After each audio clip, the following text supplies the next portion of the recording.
So dear students, welcome back to our today's lecture. आज के lecture में हम दो इम्पोर्टेंट कॉन्सेप्ट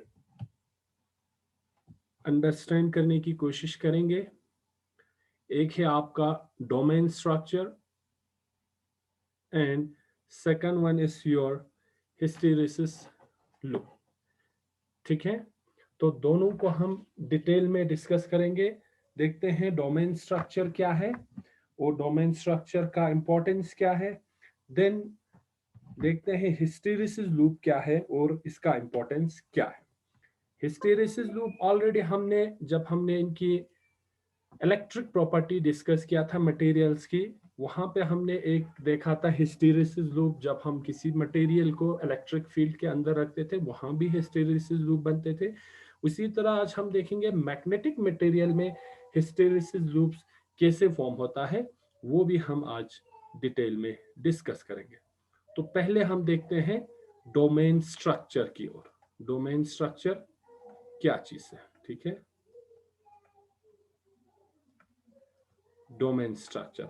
सो अगर हम देखते हैं किसी भी मटेरियल कोई, अगर हम फेरोमैग्नेटिक मटेरियल की बात करें, फॉर एग्जांपल हमारे पास आयरन है, ठीक है, निकल है, कोबाल्ट है, ये सब ऐसे मटेरियल्स की एग्जांपल है जिसे हम फेरो इलेक्ट्रिक मटेरियल्स कहते हैं। ठीक है, तो फेरो इलेक्ट्रिक मटेरियल्स में क्या होते हैं कि आप मैग्नेटिक फील्ड को रिमूव करने के बाद भी कुछ टाइम के लिए ऐसे मटेरियल्स में मैग्नेटिक प्रॉपर्टी प्रेजेंट रहते हैं। ठीक है, तो देखते हैं ये जो डोमेन स्ट्रक्चर का इंपॉर्टेंस क्या चीज है। तो आप अगर कोई आयरन की कोई आप पीस लेते हैं, ठीक है, सैंपल लेते हैं, आयरन का छोटा सा पीस आपने ले लिया और इसका क्यूरी टेम्परेचर हमने बताया था, आयरन का जो क्यूरी टेम्परेचर है 1041 केल्विन के अराउंड या 768 डिग्री सेल्सियस के अराउंड इसका क्यूरी टेम्परेचर रहते हैं। ठीक है, तो क्या चीज है, क्यूरी टेम्परेचर के अबो आपके मटेरियल फेरोमैग्नेटिक बिहेव करेंगे, इसके अबो जब जाएंगे ये मटेरियल आपका पैरा मैग्नेटिकली बिहेव करेंगे। ठीक है, so above this temperature the iron will become paramagnetic, means इसमें आप मैग्नेटिक प्रॉपर्टी नहीं रहेंगे। लेकिन जब हम क्यूरी टेम्परेचर के बिलो रखेंगे, इसको इस टेम्परेचर के बिलो रखेंगे, तो ये आयरन आपका क्या करते हैं, मैग्नेटिक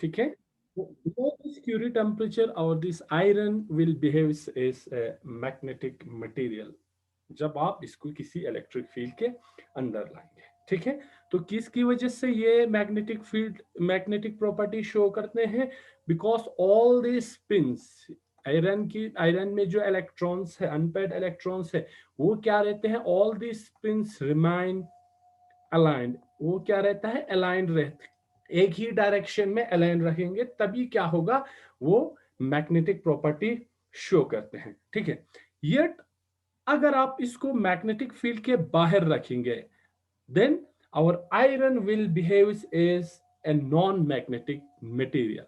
ये हम कह सकते हैं in the absence of magnetic field, the piece of iron behaves as non magnetic. ठीक है, फिर भी आपका जो आयरन है वो as a non magnetic material behave करते हैं, किसकी एब्सेंस में, मैग्नेटिक फील्ड की एब्सेंस में। ठीक है, अब यहां पे दो क्वेश्चंस आ गए। एक है कि हमने कहा कि आयरन क्या है, मैग्नेटिक प्रॉपर्टी शो करते हैं, आयरन आपका फेरोमैग्नेटिक मटेरियल है, एग्जांपल है।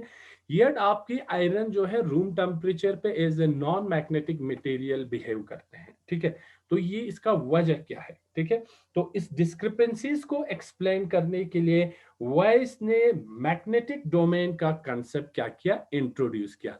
तो explain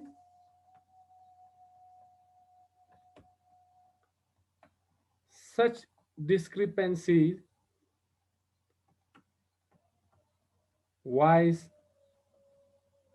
conceived the idea of magnetic domain. ठीक है, तो इस डिस्क्रिपेंसीज को एक्सप्लेन करने के लिए वाइस ने मैग्नेटिक डोमेन वाला कॉन्सेप्ट उन्होंने आइडिया को यहां पे इंक्लूड किया। ठीक है, अब क्या होगा, जैसे आपकी जो अनमैग्नेटाइज्ड आयरन है वो कब होंगे, वहां पे जब उसको मैग्नेटिक फील्ड के बाहर रखेंगे तो क्या होगा। ऑल्दो हमने कहा था कि जो मटेरियल्स में जो स्पिन्स है वो ऑलरेडी अलाइन रहता है इस तरह। ठीक है, डिफरेंट डोमेन बना रहता है इस तरह। ठीक है, तो ये डोमेन है, डोमेन के अंदर आपका क्या होगा, स्पिन्स होंगे या इलेक्ट्रॉन्स होंगे विथ प्रॉपर ओरिएंटेशन।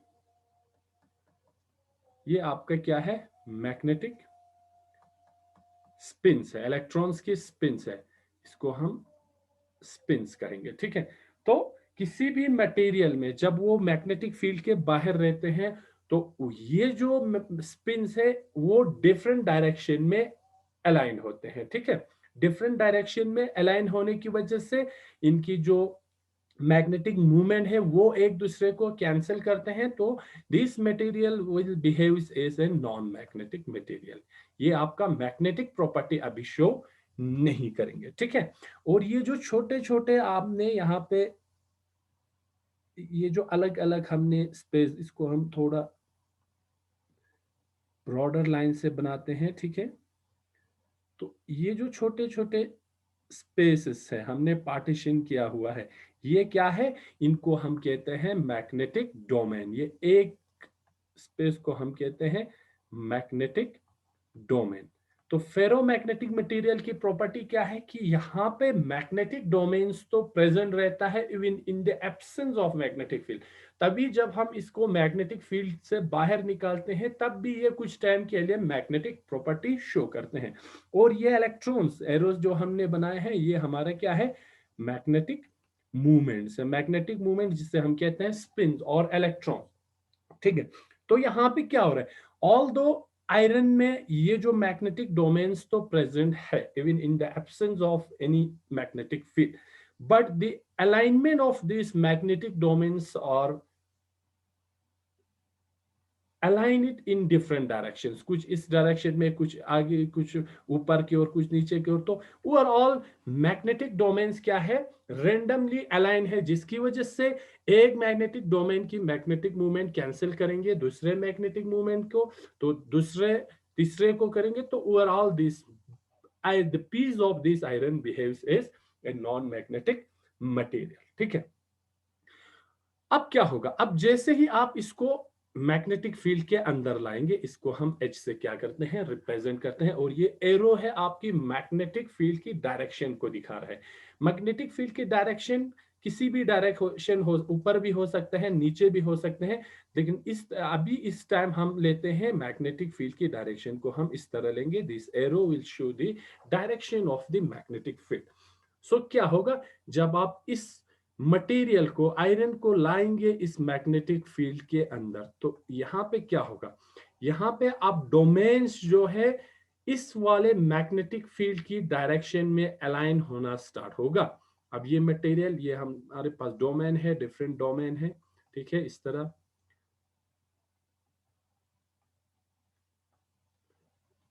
अब क्वेश्चन यहां पे ये अराइज होंगे कि यहां पे तो देखो, ये इस मैग्नेटिक मूवमेंट की डायरेक्शन एक जगह है, दूसरी जगह ऊपर की ओर है, तीसरी जगह नीचे की ओर है, तो किस डायरेक्शन को ये वाली मैग्नेटिक मूवमेंट फॉलो करेंगे। तो यहाँ पे आपको देखना है सबसे बड़ा मैग्नेटिक डोमेन कौन सा है। तो अगर हम देखें मैग्नेटिक डोमेन ये वाला सबसे बड़ा है, तो सब इसी की डायरेक्शन में अलाइन होना स्टार्ट होंगे। ठीक है, तो इस तरह अलाइन होना स्टार्ट होंगे, लेकिन अब क्या होगा, सब इस तरह अलाइन नहीं होंगे, कुछ अभी भी अपोजिट डायरेक्शन में अलाइन होंगे। फॉर एग्जांपल इस तरह कुछ हमारे पास क्या है, मैग्नेटिक फील्ड की डायरेक्शन में अलाइन हुआ है, कुछ अभी भी दूसरे डायरेक्शंस में अलाइन है। अब ये क्या है, जो भी मैग्नेटिक फील्ड, जैसे ही आप इसको मैग्नेटिक फील्ड अप्लाई करने पे डोमेन उस मैग्नेटिक फील्ड के डायरेक्शन में आ जाते हैं, उसे हम कहते हैं फेवरेबल डोमेन। और जो अभी भी दूसरे डायरेक्शन में, इनको हम कहते हैं अनफेवरेबल डोमेन, अनफेवरेबल डोमेन। ठीक है, तो जितने भी फेवरेबल डोमेन्स है, वो मैग्नेटिक फील्ड थोड़ा भी अगर आप इस पे अप्लाई करते हैं, वो इसके डायरेक्शन में अलाइन होंगे। तो क्या होगा, फर्दर अगर आप इस मटेरियल में मैग्नेटिक फील्ड की इंटेंसिटी को इंक्रीज करेंगे, तो नेक्स्ट क्या होगा, जितने भी नॉन फेवरेबल मैग्नेटिक मूवमेंट हैं या डोमेन्स हैं, वो भी क्या होंगे, इसकी डायरेक्शन में अलाइन होंगे। अब आपका क्या होगा, सारे डोमेन्स का स्पिन एक ही डायरेक्शन में अलाइन होंगे, जिससे क्या होगा, ये जो मटेरियल है नेट मैग्नेटाइजेशन दिखाएंगे। अब सारे मैग्नेटिक जो डोमेन्स है, इनकी अलाइनमेंट एक ही डायरेक्शन में होंगे। तो यहाँ पे क्या हो रहा है आपकी, यहाँ पे इस सिचुएशन को कहते हैं हम सैचुरेशन, सैचुरेशन स्टेट। क्या कहते हैं, सैचुरेशन स्टेट, कि इसके आगे इस पर्टिकुलर मटेरियल का मैग्नेटाइजेशन नहीं हो सकते हैं। ठीक है, तो ये जो स्पेस है, जहां पे हमने दिखाया, ये जो ब्रॉड लेंस है, हमने एक एक जगह को अलग किया, तो इनको कहते हैं हम डोमेन्स। ठीक है, मैग्नेटिक डोमेन्स। और ये जो ब्रॉडर लाइन है, ब्रॉडर लाइन जिसे हमने ब्रॉड करके यहाँ पे दिखाया है, इससे हम कहते हैं डोमेन्स वॉल। क्या कहते हैं, डोमेन वॉल। ठीक है, डोमेन वॉल, और इसको हम कहेंगे डोमेन्स। डोमेन, तो डोमेन की स्ट्रक्चर क्या हुआ, डोमेन्स वो स्पेस है जहां पे जितने भी स्पिन्स हैं, उनकी डायरेक्शन एक ही डायरेक्शन में अलाइन होते हैं। तो एक डोमेन में आप यहां पे भी देखेंगे, तो एक डोमेन में सारे स्पिन्स एक ही डायरेक्शन में अलाइन है, दूसरे डोमेन्स में दूसरे डायरेक्शन में अलाइन है। लेकिन जब हम इनको मैग्नेटिक फील्ड के अंदर लाते हैं उस मटेरियल को, तो सारे डोमेन्स में जितने भी स्पिन्स हैं, वो एक ही डायरेक्शन में अलाइन होते हैं। अलाइन किस डायरेक्शन में होंगे, towards the direction of the applied magnetic field. So इस प्रोसेस के through the material now become magnetized. अब आपकी मटेरियल क्या हो गया है, मैग्नेटाइज हुआ है। और इस प्रोसेस को हम कहते हैं, and the process is known as, and the process is known as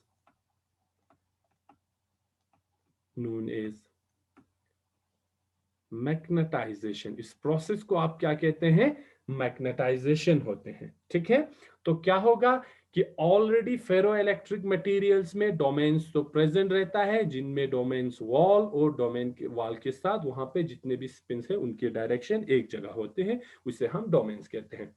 लेकिन in the presence of magnetic field, the domain, the alignment of the spins in the domains directed or align it in the direction of the applied magnetic field.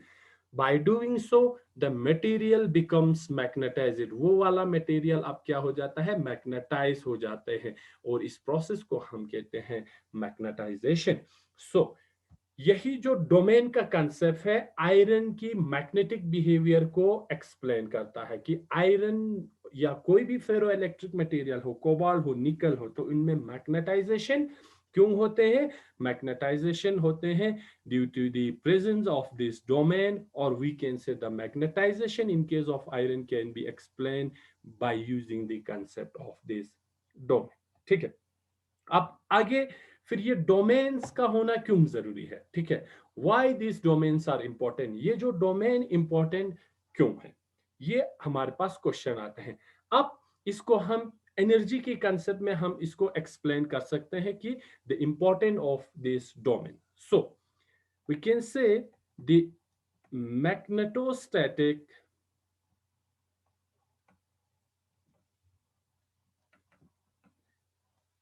Energy, इसको हम energy की concept में हम explain करने की कोशिश करेंगे of A ferromagnetic material या solid can be reduced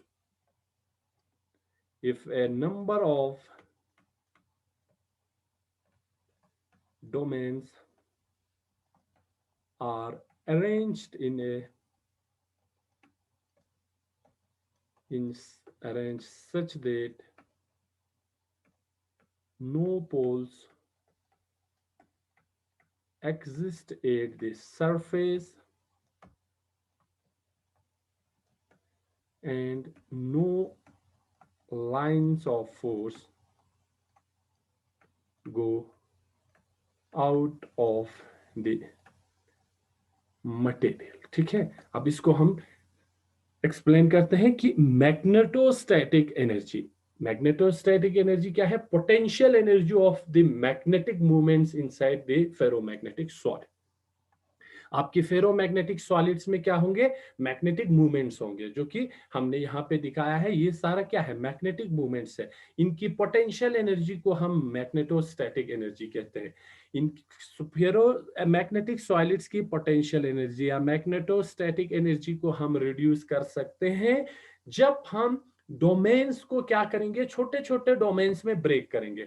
उससे क्या होगा देखते हैं।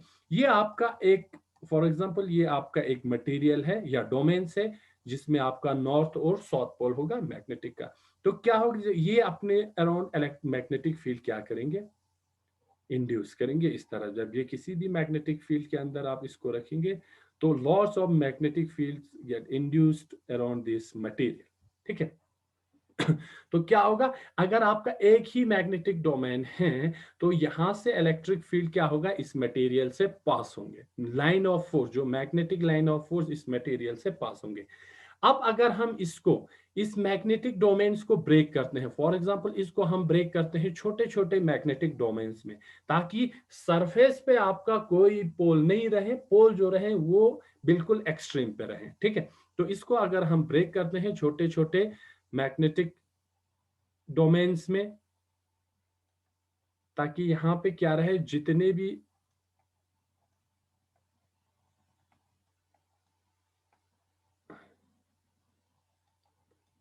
ठीक है, तो हमने इस मैग्नेटिक डोमेन्स को ब्रेक किया, छोटे छोटे डोमेन्स में ब्रेक किया। ब्रेक करने से क्या होगा? ब्रेक करने से overall energy of this materials, magnetostatic energy, इस मटेरियल के अंदर जो मैग्नेटिक मूवमेंट का पोटेंशियल एनर्जी है वो कम होंगे।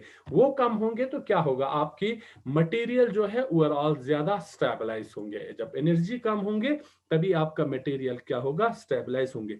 अब यहाँ पे आपका पोल जो है वो एक्सट्रीम पे ही रहेंगे, नॉर्थ साउथ।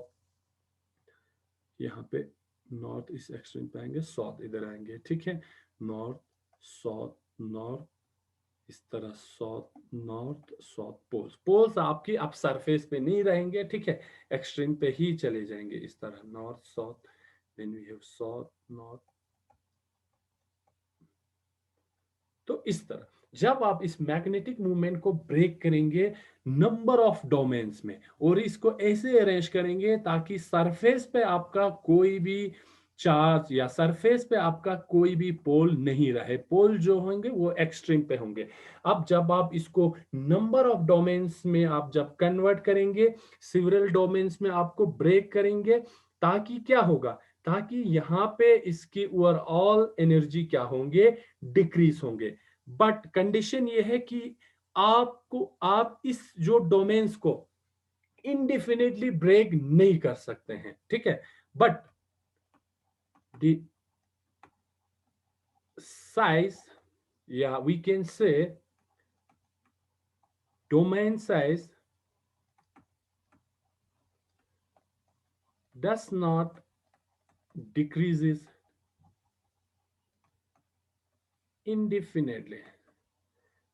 ठीक है, अब आपने इस डोमेन्स को तो ब्रेक किया, लेकिन एक सर्टेन टाइम तक आएंगे, सर्टेन पॉइंट तक आएंगे जब तक ये ब्रेक होंगे। इसके आगे ये ब्रेक नहीं होगा, इनडिफिनिटली आपका डोमेन ब्रेक नहीं होगा। अब क्यों नहीं होगा?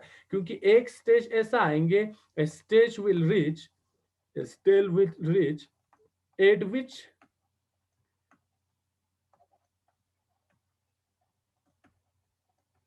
द इंक्रीजिंग डोमेन बाउंड्री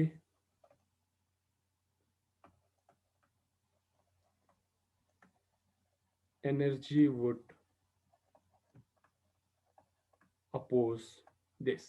ठीक है, एक स्टेज ऐसा आएंगे जहां जिसके आगे आप इस डोमेन को ब्रेक नहीं कर सकते। वहां पे क्या होगा, फिर जो डोमेन के बाउंड्री का एनर्जी होगा वो इस ब्रेकिंग को क्या करेंगे, अपोज करेंगे। तो हर एक डोमेन को आप एक पर्टिकुलर स्टेज तक ही इसको ब्रेक कर सकते हैं। उस पर्टिकुलर स्टेज से आगे आप उसको ब्रेक नहीं कर पाएंगे, क्योंकि उस वक्त अब जो डोमेन्स की बाउंड्री का एनर्जी है, ये वाला बाउंड्री जो कि हमने यहाँ पे ब्रॉड लाइन से दिखाया है, ये जो बाउंड्री के एनर्जी फर्दर इसको ब्रेक होने से क्या करेंगे, स्टॉप करेंगे। ठीक है, तो क्या हो सकते हैं कि आप एक फेरोमैग्नेटिक सॉलिड की ओवरऑल मैग्नेटोस्टैटिक एनर्जी को कम कर सकते हैं by breaking the domains into several number of domain. ठीक है, इट मींस ओवरऑल आपकी अब क्या होगा, इस वाले मैग्नेटिक मटेरियल से आपका magnetic lines of force cross नहीं करेंगे, magnetic line of force cross नहीं करेंगे। ठीक है, तो मैग्नेटिक डोमेन्स का structure as well as magnetic domains की इंपॉर्टेंट को हमने यहाँ पे आपको समझाया है। ठीक है, नेक्स्ट अब हम डिस्कस करते हैं अबाउट हिस्टेरिसिस लूप। ये दूसरा इंपॉर्टेंट पॉइंट है, हिस्टेरिसिस लूप। एक हिस्टेरिसिस लूप हमने आपको समझाया था ज्यूरिंग हम डिस्कशन कर रहे थे about the electric property of solids. अब हम यहाँ पे मैग्नेटिक प्रॉपर्टी ऑफ सॉलिड को एक्सप्लेन करते हैं। तो मैग्नेटिक प्रॉपर्टी ऑफ सॉलिड क्या होगा, जैसे भी आप एक सॉलिड को, ठीक है, फॉर एग्जाम्पल आप एक फेरोमैग्नेटिक सॉलिड को, ये जो हिस्टेरिसिस लूप किसकी प्रॉपर्टी है, फेरोमैग्नेटिक सबस्टांसेस की क्या है, प्रॉपर्टी है। This hysteresis loop will only form by the ferromagnetic substances. जब आप इस फेरोमैग्नेटिक सबस्टांस को किसी मैग्नेटिक फील्ड के अंदर डाल देंगे तो इसमें मैग्नेटाइजेशन होगा। कितना मैग्नेटाइजेशन होगा, कब तक होगा, वो आपको ये वाला हिस्टेरिसिस लूप बता देंगे। Now if you put these ferromagnetic substances under a magnetic field, this material will get magnetized। Magnetize material में क्या होगा, मैग्नेटिक प्रॉपर्टी डेवलप होंगे। ठीक है, अब होगा क्या, जैसे ही ये आप हम ग्राफ बनाते हैं between magnetic field and magnetization या इंड्यूस्ड मैग्नेटिक फील्ड, जिसे हम बी से हम क्या करते हैं, रिप्रेजेंट करते हैं, तो क्या होगा, ये आपका फेरोमैग्नेटिक सबस्टेंस था। ठीक है, यहाँ पे आपके पास क्या है, डोमेन्स हैं। फेरोमैग्नेटिक मटेरियल्स में डोमेन्स हैं, लेकिन डोमेन्स अभी क्या है, रैंडमली अलाइंड है। ठीक है, रैंडमली अलाइंड है, direction of this spins are random. इनमें क्या है, डायरेक्शन जो है रैंडम है। कब तक ये रैंडम रहेंगे, जब तक मैग्नेटिक फील्ड नहीं होगा। तो जब आप इस पे एक मैग्नेटिक फील्ड अप्लाई करेंगे तो स्लोली स्लोली आपकी मटेरियल क्या होंगे, मैग्नेटाइज होना स्टार्ट होंगे। मैग्नेटाइज जब स्टार्ट होंगे तो आपकी कुछ जो डोमेन्स है उनमें अलाइनमेंट आ जाएंगे। ठीक है, अलाइनमेंट आ जाएंगे, लेकिन अभी भी कुछ मटेरियल्स क्या है, रैंडमली अलाइंड है इस तरह। तो क्या होगा, जैसे आप मैग्नेटिक फील्ड को बढ़ाएंगे वैसे वैसे आपकी मटेरियल में मैग्नेटाइजेशन भी स्टार्ट होंगे। मैग्नेटाइजेशन पहले स्लो होंगे, देन सडनली ये इंक्रीज होंगे, और इंक्रीज होंगे एक पॉइंट पे ये आके वापस स्लो हो जाएंगे, जहां पे ये मैग्नेटाइजेशन स्टॉप होंगे। ठीक है, तो इस स्टेज पे आके ये वाला स्टेज जो है, जिसे हम कहते हैं सैचुरेशन पॉइंट, ये क्या है आपका, सैचुरेशन पॉइंट है, सैचुरेशन पॉइंट है। अब इस पॉइंट पे आपकी मटेरियल जो है पूरा मैग्नेटाइज हो चुके होंगे। तो अगर हम यहाँ पे इसकी स्ट्रक्चर बनाए डोमेन, तो आपका ऐसा स्ट्रक्चर इस सैचुरेशन पॉइंट पे नजर आएंगे, जहां पे आपके सारे मैग्नेटिक मूवमेंट्स की डायरेक्शन एक ही डायरेक्शन में होंगे, और इस पॉइंट को हम कहते हैं सैचुरेशन पॉइंट।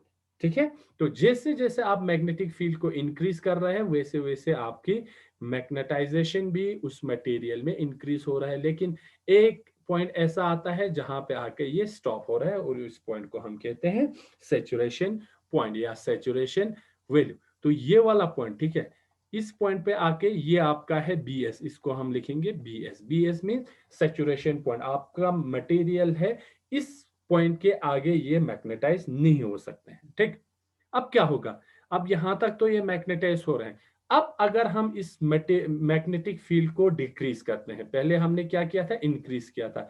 अब हम इस मटेरियल पे जो मैग्नेटिक फील्ड अप्लाई है इसको डिक्रीज करते हैं, तो डिक्रीज करने पे मैग्नेटिक इंडक्शन या मैग्नेटाइजेशन भी क्या होंगे, कम होंगे, डिक्रीज होंगे।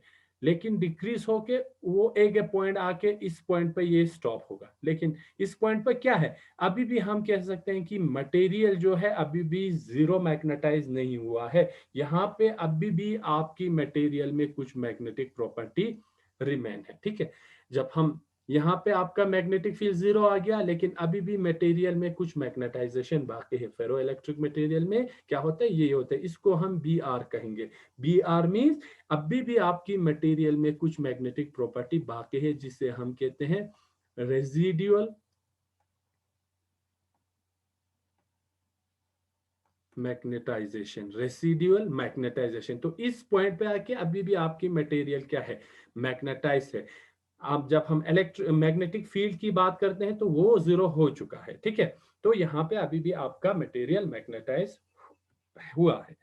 जब हम इस मैग्नेटिक फील्ड को अब हमें क्या करना है, इस मटेरियल में मैग्नेटिक प्रॉपर्टी को जीरो तक लाना है, तो इसको हम नेगेटिव साइड में इंक्रीज करेंगे मैग्नेटिक। तो जैसे आप मैग्नेटिक फील्ड को इस साइड आप इंक्रीज करेंगे, आपकी मटेरियल में मैग्नेटाइजेशन भी आहिस्ता आहिस्ता क्या होगा, डिक्रीज होंगे।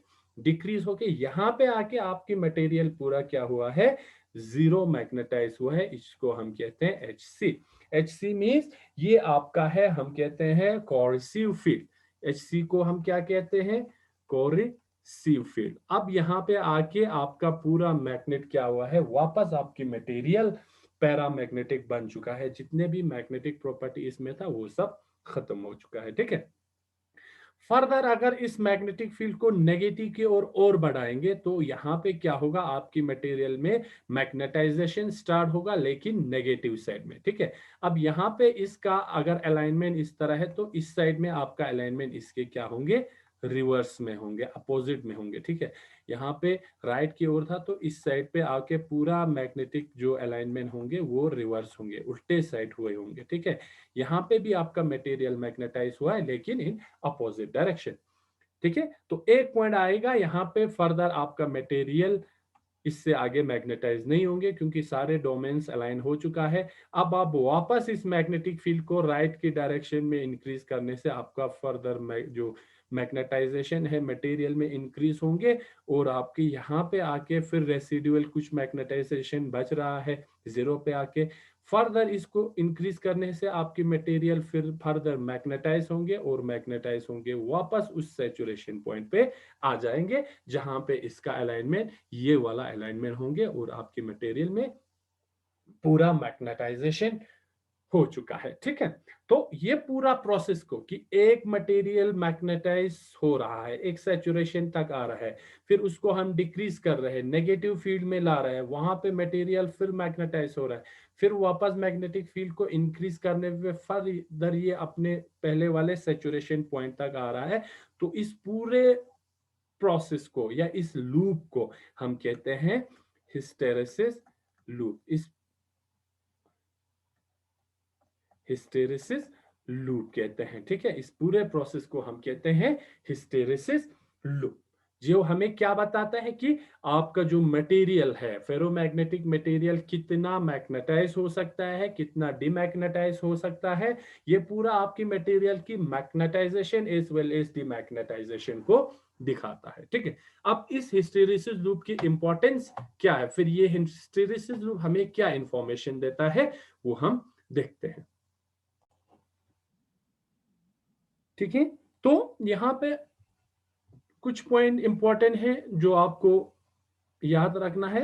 एक तो ये क्या रहा है, स्लोली जैसे ही आप मैग्नेटिक फील्ड को बढ़ा रहे हैं तो आपका इनिशियल स्टेज स्लो है, और आगे रेंडमली आपका मैग्नेटाइजेशन बढ़ रहा है, फिर सैचुरेशन पॉइंट पे आते आते आपका ये जो मैग्नेटाइजेशन है वो स्लो हो रहा है। तो क्यों होता है सैचुरेशन पॉइंट पे आते आते स्लो, क्योंकि यहाँ पे जब आप देखोगे कि आपका पूरा डोमेन्स क्या हो रहा है, रोटेट हो रहा है, तो यहाँ पे जो एनर्जी इस डोमेन को रोटेट करने के लिए लगेगा वो ज्यादा होता है as compare to the energy required to move the domain walls. Domain, पहले डोमेन वॉल्स क्या हो रहा है, मूव हो रहा है। अब सेचुरेशन पॉइंट पे आके आपका पूरा डोमेन रोटेट हो रहा है, तो यहाँ पे डोमेन को रोटेट करने के लिए जो एनर्जी चाहिए वो ज्यादा होता है as compare to the energy required to move this domain wall. इस डोमेन वॉल को रोटेट करने के लिए एनर्जी कम चाहिए होता है as compare to energy required to complete rotate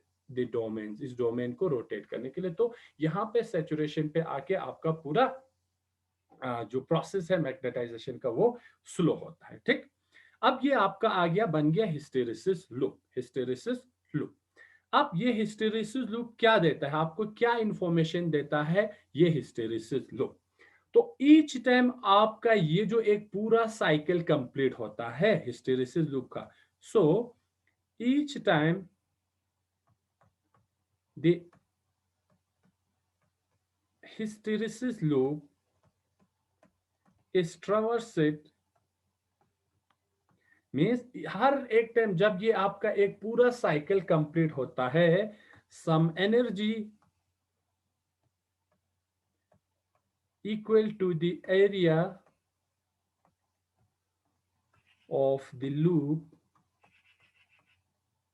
is dissipated as heat।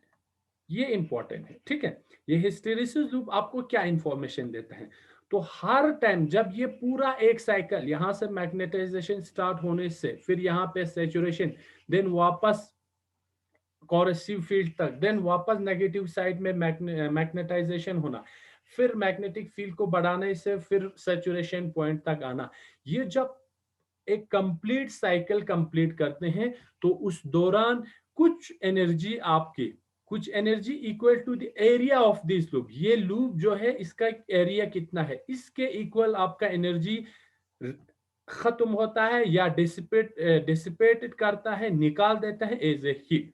तो यहाँ पे आपका क्या हो रहा है, एनर्जी लॉस हो रहा है, और एनर्जी लॉस किसके बराबर हो रहा है, तो यहाँ पे हम कह सकते हैं energy loss is equal to area of the loop. इस लूप के अंदर कितना एरिया है, ये पूरा एरिया, ठीक है, ये पूरा एरिया आपको देगा कि आपकी एक साइकिल में कितना एनर्जी लॉस होता है, ठीक है।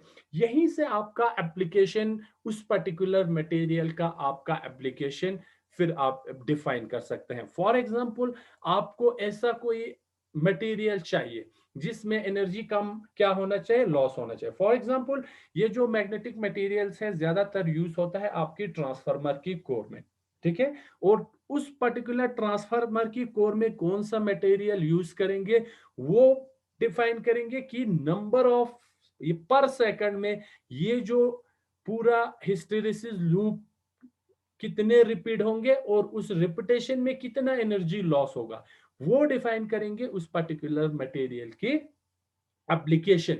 कि अगर आपका हिस्टेरिसिस लूप इतना छोटा बनता है, फॉर एग्जांपल आपका हिस्टेरिसिस लूप है इतना सा छोटा बनेगा, ठीक है, तो ये डिफरेंट मटेरियल का डिफरेंट हिस्टेरिसिस लूप बन रहा है। कुछ मटेरियल्स का आपका हिस्टेरिसिस लूप बिल्कुल ऐसा ही होता है, एक लाइन जैसा होते हैं, ठीक है। कुछ का क्या है, बहुत बड़ा है, तो जितना ज्यादा हिस्टेरिसिस लूप का एरिया बड़ा होगा उतना ज्यादा उस मटेरियल में एनर्जी भी क्या होंगे, लॉस होंगे। और जितना हिस्टेरिसिस लूप का एरिया छोटा होगा, अगर इतना ही है, तो उस मटेरियल में during the magnetization as well as demagnetization के टाइम पे आपका आपकी मटेरियल में एनर्जी क्या होगा, लॉस कम होगा। तो ये पूरा लूप आपको क्या दिखाता है, एक तो मैग्नेटाइजेशन दिखाता है कि आपका मटेरियल कितना मैग्नेटाइज हो रहा है, और डीमैग्नेटाइजेशन भी दिखाता है कि आपकी मटेरियल को मैग्नेटिक फील्ड से निकालने पे कितना डीमैग्नेटाइज हो रहा है, उसमें से मैग्नेटिक प्रॉपर्टी खत्म हो रहा है। तो ये हिस्टेरिसिस लूप आपको बताता है the ability of a material to magnetize as well as demagnetize, आपकी मटेरियल कितना मैग्नेटाइज होंगे और डीमैग्नेटाइज होंगे। तो आपका मैग्नेटाइजेशन है पहले इस तरह बढ़ रहा है, देन यहां से आपका डिक्रीज हो रहा है, और यहां से फिर इंक्रीज हो रहा है, ठीक है। तो ये जो पूरा साइकिल है, ये लूप है, इसको हम कहते हैं हिस्टेरिसिस लूप और energy loss of a material, ठीक है। तो ये था about domain structure and hysteresis loop of ferromagnetic material या मैग्नेटिक मटेरियल। ठीक है, तो आज के लिए इतना ही। Thank you.